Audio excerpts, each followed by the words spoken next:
Pessoal, boa noite. Eu estou aqui para trazer uma mensagem da parte de Deus para vocês sobre o engano que está dentro das igrejas, a qual muitas pessoas não estão tendo sabedoria para saber se vem de Deus ou não. Hoje eu vi um vídeo, uma postagem do pastor de uma igreja lá que fica no Brás, no estádio de futebol. E eu fiz um comentário com os irmãos. Eu fiz um comentário com os irmãos no grupo e eles disseram, e alguns disseram assim: Varão,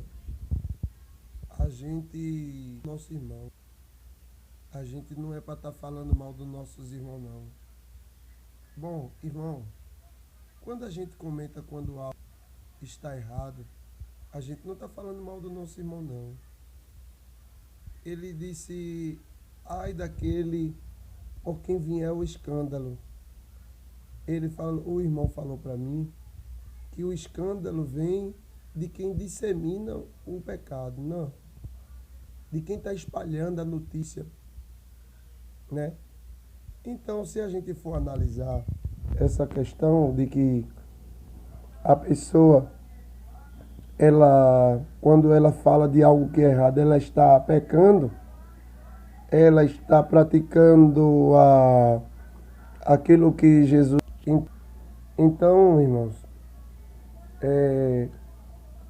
João Batista, quando denunciou o pecado de Salomé, ele pecou. O irmão falou que nós temos que ter amor. Aí eu pergunto para vocês, será que ter amor é não denunciar o pecado? Não, irmão, de forma nenhuma. Porque a palavra de Deus, ela diz que nós não podemos nos pôr a um jugo desigual com os descrentes. Por que concórdia há entre Cristo e Belial? Entre a justiça e a iniquidade? Entre o templo de Deus e os ídolos? Não há nenhuma sociedade.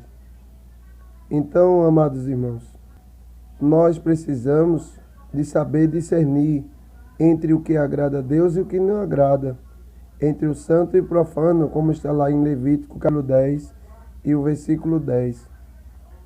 Então, será que convém a um cristão torcer para o time de futebol, principalmente da parte de um pastor de uma igreja, de um homem que foi instruído na palavra de Deus para apacentar a noiva do Cordeiro, para entregar ela santa, irrepreensível, mancha e sem mácula diante do... Então vamos analisar essa questão. Se o trabalho do pastor é preparar a igreja para entregar a Jesus, como pode ele fazer parte de uma organização que está envolvido com fraude, com suborno, lavagem de dinheiro, corrupção e o principal, que é a idolatria? Porque por trás de um time de futebol tem um ídolo.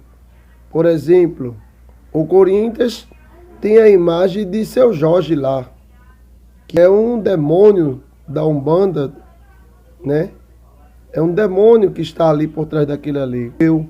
Um pastor, o anjo da igreja, um homem escolhido por Deus, que a palavra de Deus diz que aquele que quer ser bispo, excelente obra deseja, ele tem que ter um bom testemunho, ser irrepreensível, marido de uma só mulher, não dado ao vinho, não espancador, mas sóbrio, né? Santo, irrepreensível. Então, irmãos, será que está correto um pastor ele fazer parte de time de futebol? Claro que não, irmãos. Como Jesus disse, quem jura pelo altar, quem jura pelo ouro e jura pelo altar que santifica o ouro. Então, quem torce pelo time de futebol Deus te abençoe. Torce pelo time de futebol, mas torce também pelos ídolos, pela fraude, pelo suborno, pela corrupção, pela lavagem de dinheiro.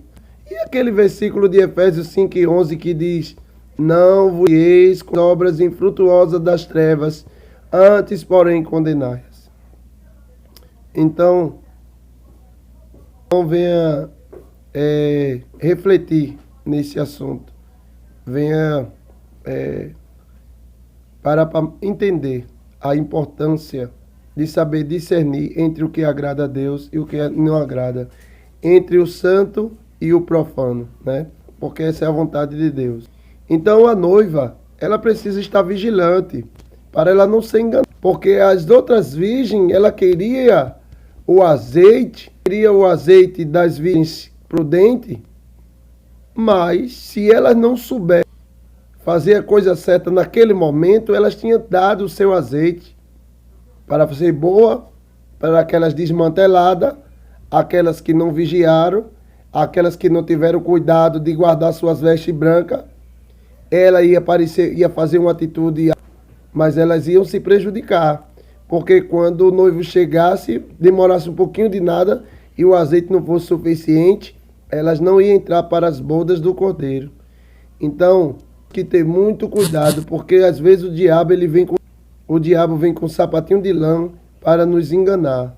Você que é noiva do Cordeiro, que está se preparando para o arrebatamento, né? Precisa estar em todas as coisas em ordem. Se com a sua esposa se casar, você se casa. Se você ainda está devendo alguma coisa, procure pagar essa dívida, não faça mais dívida, porque deixe a sua vida o mais possível irrepreensível diante de Deus que você puder. Amém? Que Deus abençoe a todos. Fiquem todos na paz do Senhor.